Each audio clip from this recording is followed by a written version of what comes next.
NCERT ई book plant kingdom. Plant kingdom. पिछले अध्याय में हमने व्हिटेकर 1969 द्वारा प्रस्तावित प्रणाली के तहत जीवित जीवों के व्यापक वर्गीकरण को देखा, जिसमें उन्होंने 5 जगत वर्गीकरण अर्थात मोनेरा, प्रोटिस्टा, फंगी, एनिमेलिया और प्लांटे का सुझाव दिया था। इस अध्याय में हम किंगडम प्लांटे के भीतर आगे के वर्गीकरण के बारे में विस्तार से चर्चा करेंगे, जिसे प्लांट किंगडम के नाम से जाना जाता है। 3.1 शैवाल, 3.2 ब्रायोफाइट्स, 3.3 टेरिडोफाइट्स, 3.4 जिम्नोस्पर्म, 3.5 एंजियोस्पर्म, 3.6 पादप जीवन चक्र और पीढ़ियों का प्रत्यावर्तन। हमें यहाँ जोर देना चाहिए कि समय के साथ पौधे साम्राज्य की हमारी समझ बदल गई है। कवक और सेल की दीवारों वाले मोनेरा और प्रोटिस्टा के सदस्यों को अब प्लांटे से बाहर रखा गया है, हालांकि पहले के वर्गीकरण ने उन्हें उसी राज्य में रखा था।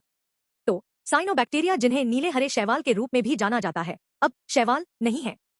इस अध्याय में हम शैवाल, ब्रायोफाइट्स, टेरिडोफाइट्स, जिम्नोस्पर्म तथा एंजियोस्पर्म का वर्णन प्लांटी के अंतर्गत करेंगे। आइए आवृतबीजी के भीतर वर्गीकरण को भी देखें, ताकि वर्गीकरण प्रणालियों को प्रभावित करने वाले कुछ सरोकारों को समझा जा सके।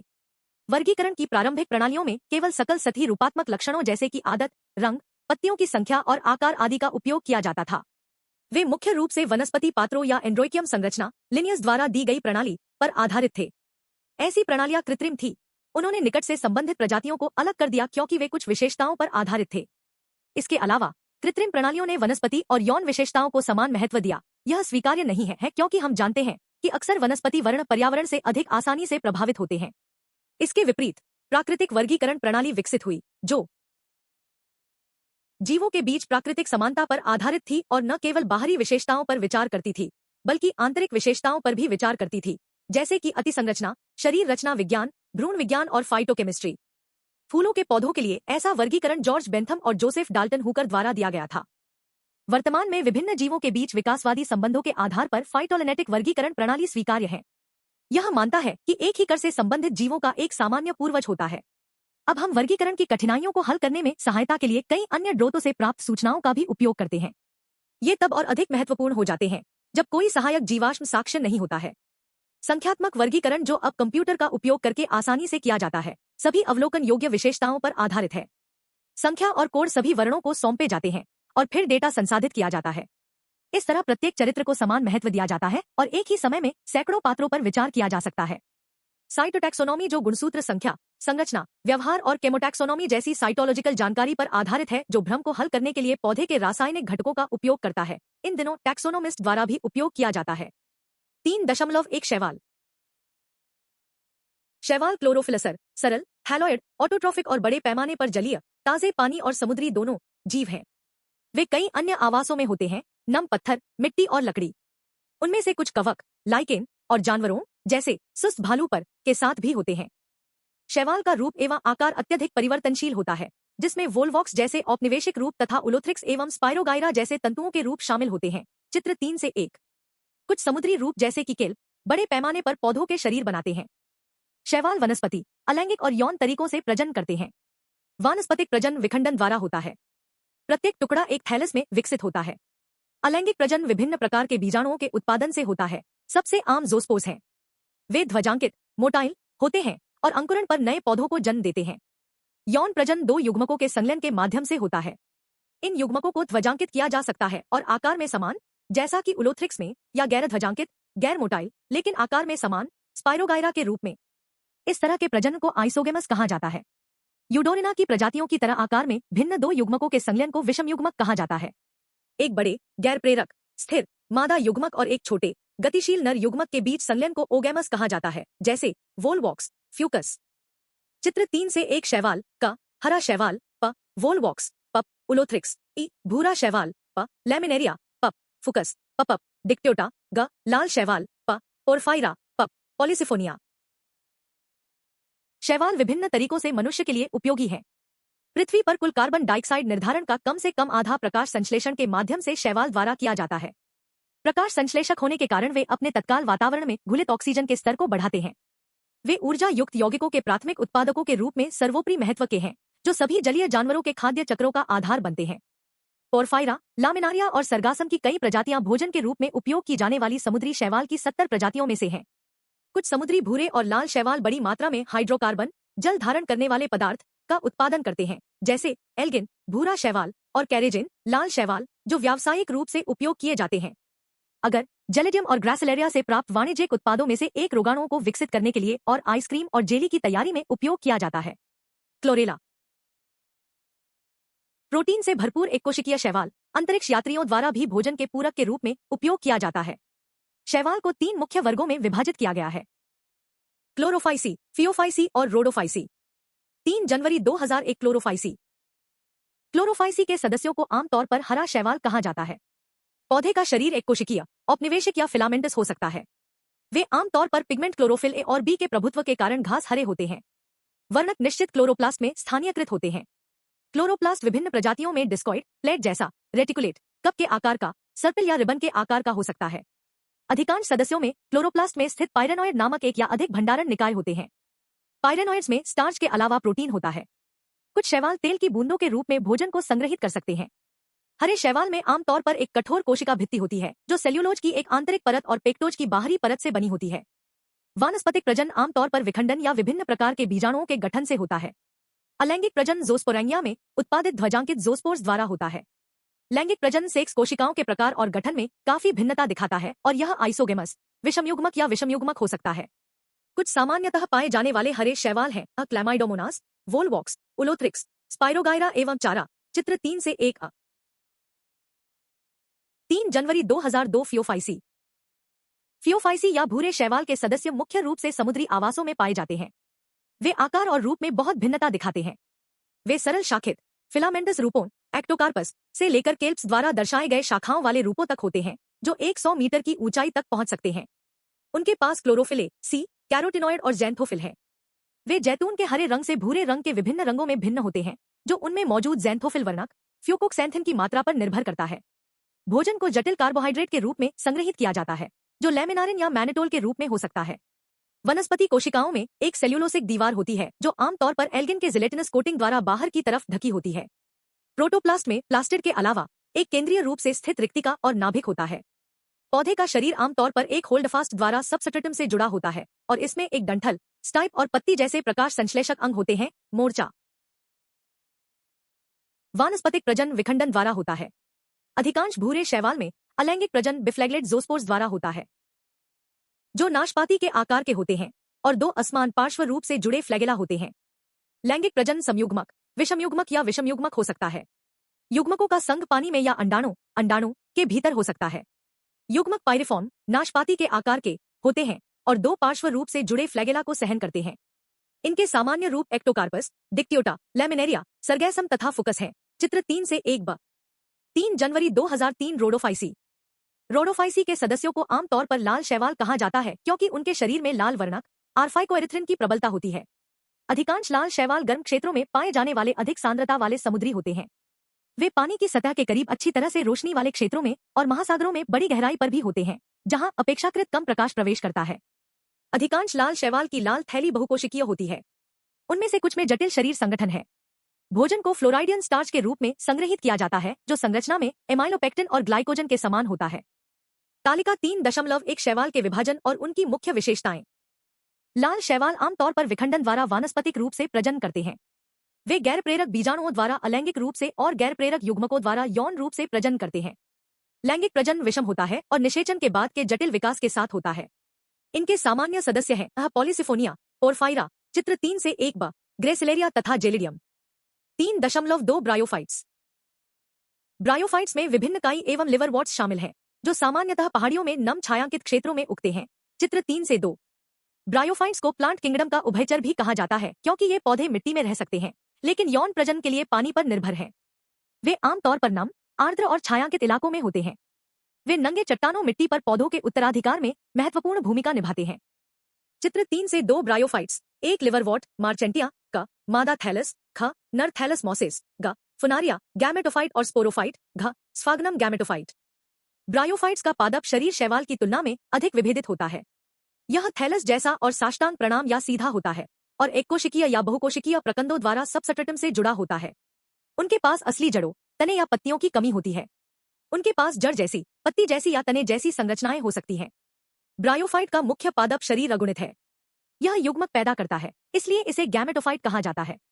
ब्रायोफाइट्स में यौन अंग बहुकोशिकीय होते हैं। पुरुष यौन अंग को एंथेरिडियम कहा जाता है। वे बिफ्लैगलेट एंथेरोजोइड्स का उत्पादन करते हैं। आर्केगोनियम नामक महिला यौन अंग फ्लास्क के आकार का होता है और एक ही अंडे का उत्पादन करता है। एंथेरोजोइड्स को पानी में छोड़ दिया जाता है जहां वे आर्कगोनियम के संपर्क में आते हैं। युग्मनज का उत्पादन करने के लिए एक एंथेरोजोइड अंडे के साथ फ्यूज करता है।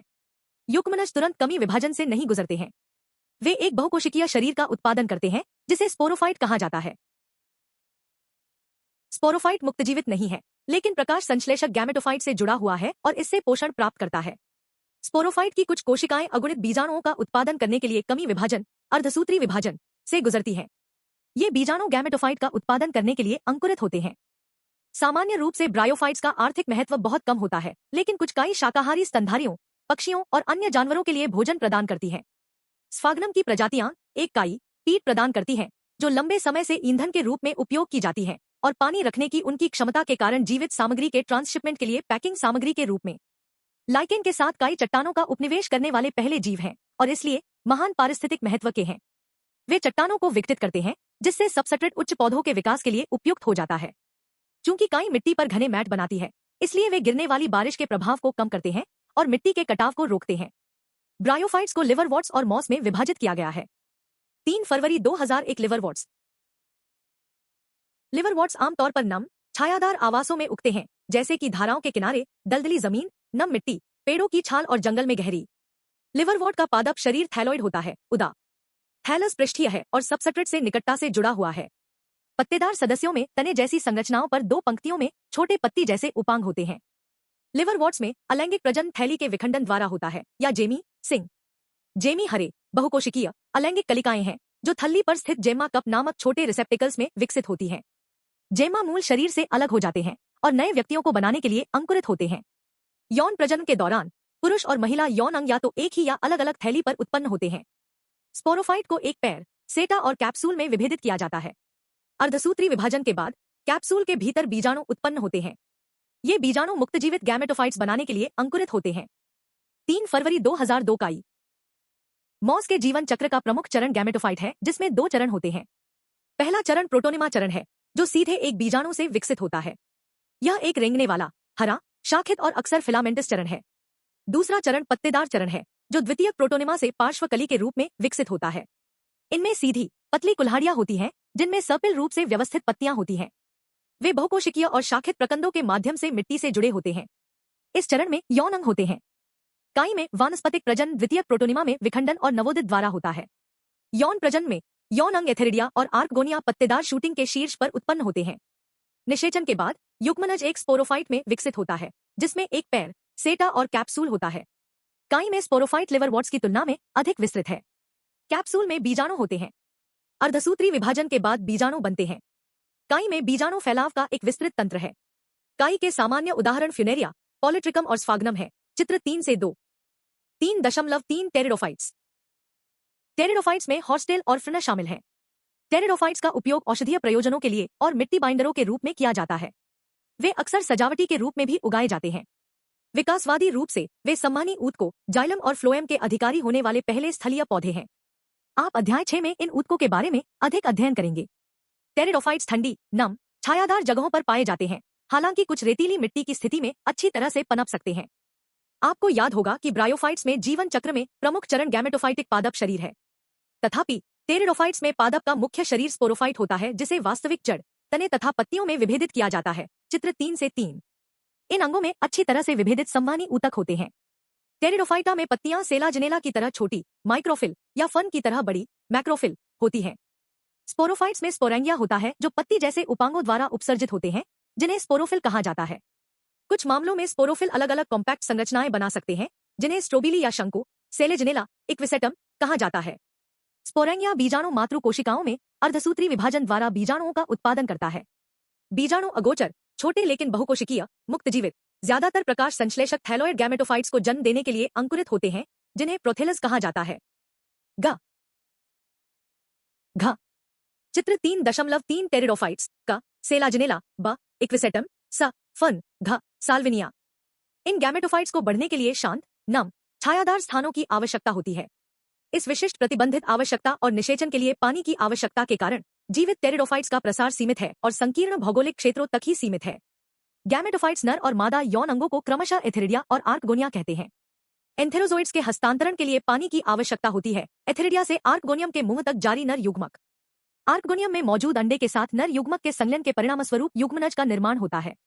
इसके बाद युग्मनज एक बहुकोशिकीय अच्छी तरह से विभेदित स्पोरोफाइट का उत्पादन करता है, जो टेरिडोफाइट्स का प्रमुख चरण है।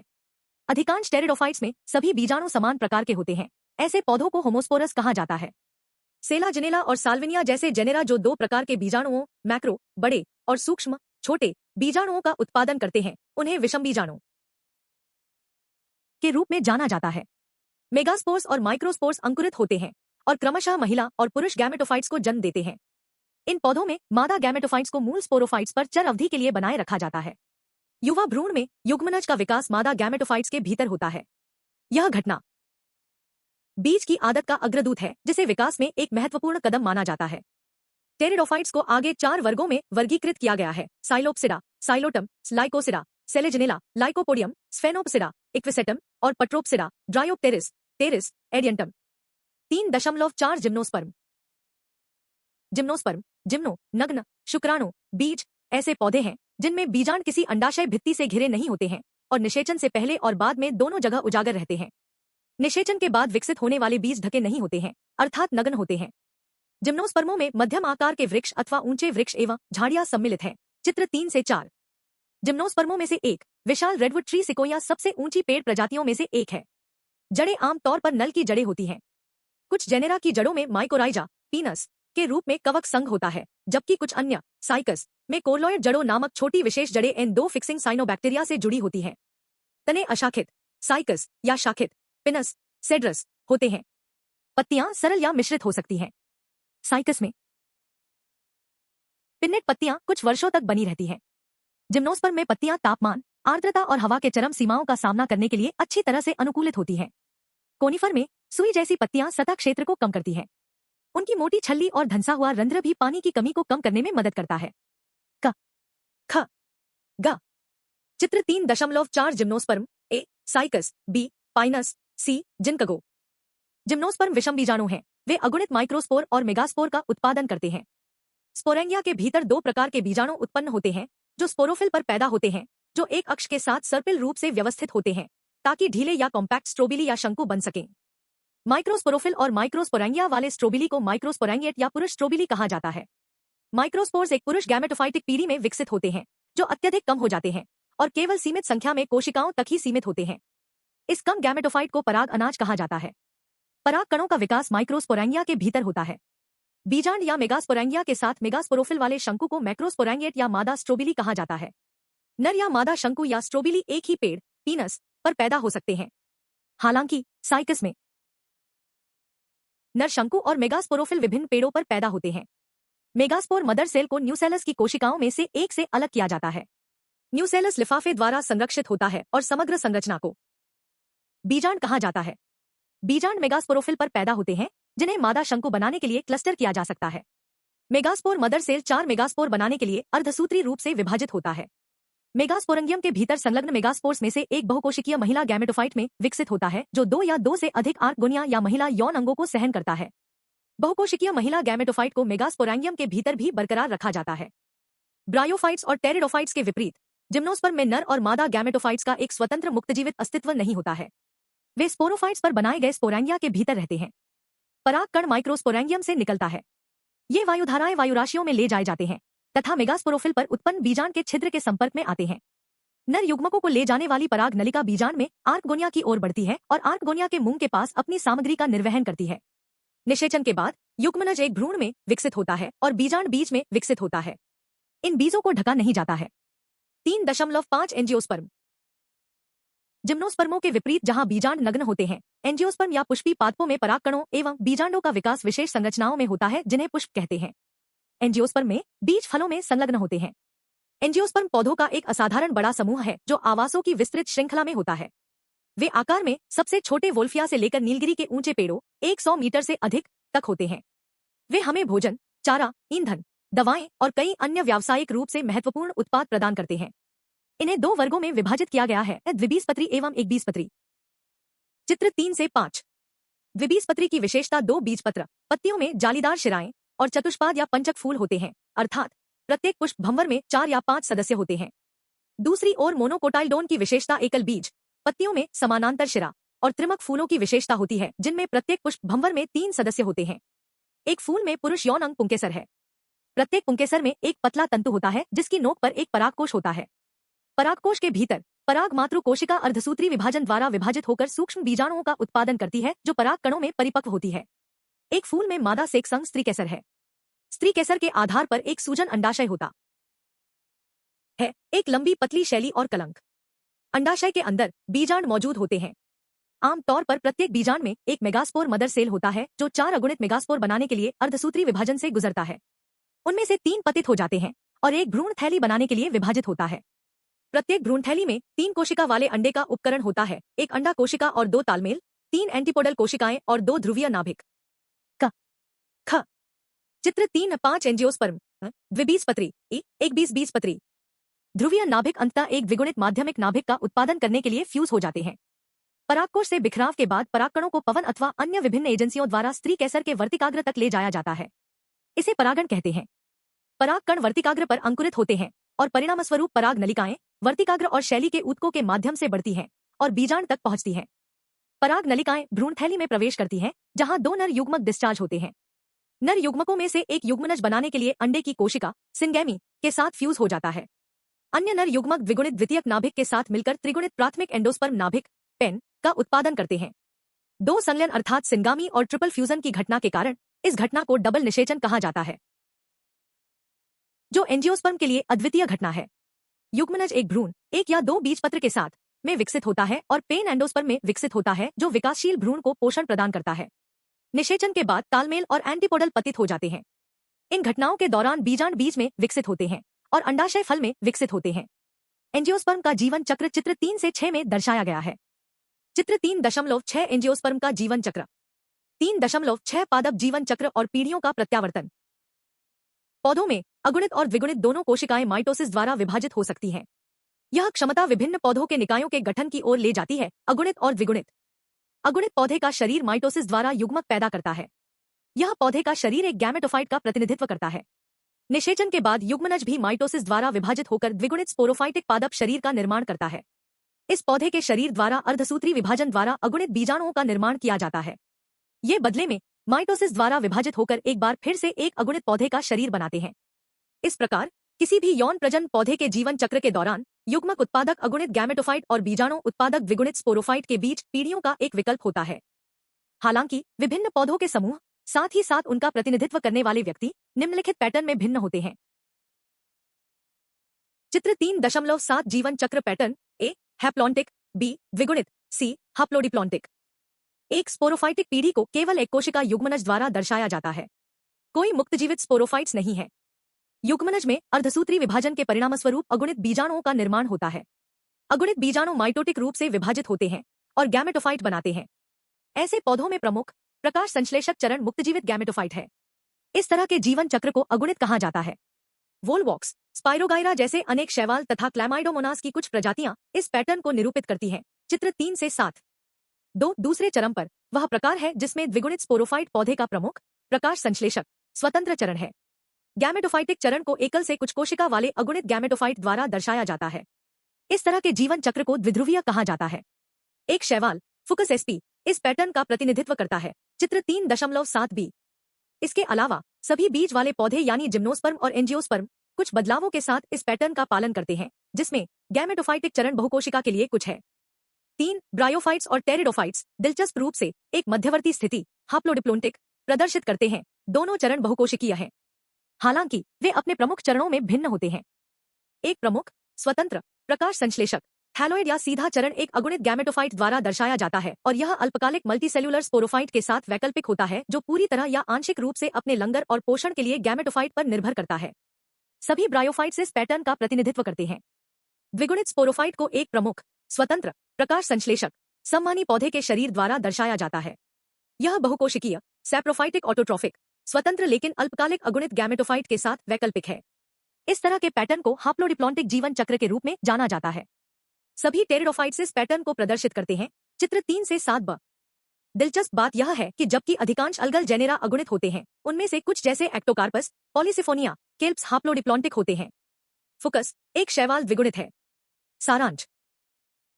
पौधों के साम्राज्य में शैवाल, ब्रायोफाइट्स, टेरिडोफाइट्स, जिम्नोस्पर्म और एंजियोस्पर्म शामिल हैं। शैवाल क्लोरोफिल असर सरल, हैलोइड, ऑटोट्रॉफिक और बड़े पैमाने पर जलीय जीव हैं। वर्णक के प्रकार और संग्रहित भोजन के प्रकार के आधार पर शैवाल को 3 वर्गों में वर्गीकृत किया जाता है, अर्थात क्लोरोफाइसी, क्लोरफाइसी, फियोफाइसी, फेयोफाइसी और रोडोफाइसी, रोडोफिसी। शैवाल आमतौर पर विखंडन द्वारा वानस्पतिक रूप से, विभिन्न प्रकार के बीजाणुओं के गठन द्वारा अलैंगिक रूप से और युग्मकों के गठन द्वारा यौन रूप से प्रजनन करते हैं, जो आइसोगेमी, एनिसोगेमी या ओगामी दिखा सकते हैं। ब्रायोफाइट्स ऐसे पौधे हैं जो मिट्टी में रह सकते हैं, लेकिन यौन प्रजनन के लिए पानी पर निर्भर है। उनका पौधा शरीर शैवाल की तुलना में अधिक विभेदित है। यह थैलस जैसा होता है और प्रकंदों द्वारा सबसट्रेट या सीधा और सबसट्रेट से जुड़ा होता है। उनके पास जड़ जैसी, पत्ती जैसी और तने जैसी संरचनाएं होती हैं। ब्रायोफाइट्स को लिवरवॉर्ट्स और मॉस में विभाजित किया गया है। लिवरवॉर्ट्स का पौधा शरीर थैलोइड और पृष्ठीय होता है, जबकि काई में सीधी, पतली कुल्हाड़ियां होती हैं, जिनमें सर्पिल रूप से व्यवस्थित पत्तियां होती हैं। ब्रायोफाइट का मुख्य पादप शरीर युग्मक उत्पादक होता है और इसे गैमेटोफाइट कहा जाता है। यह पुरुष यौन अंगों को एथेरिडिया और महिला यौन अंगों को आर्कगोनिया कहा जाता है। नर और मादा युग्मक युग्मनज बनाने के लिए फ्यूज का उत्पादन करते हैं, जो एक बहुकोशिकीय शरीर का उत्पादन करता है, जिसे स्पोरोफाइट कहा जाता है। यह अगुणित बीजाणु पैदा करता है। बीजाणु गैमेटोफाइट्स बनाने के लिए अंकुरित होते हैं।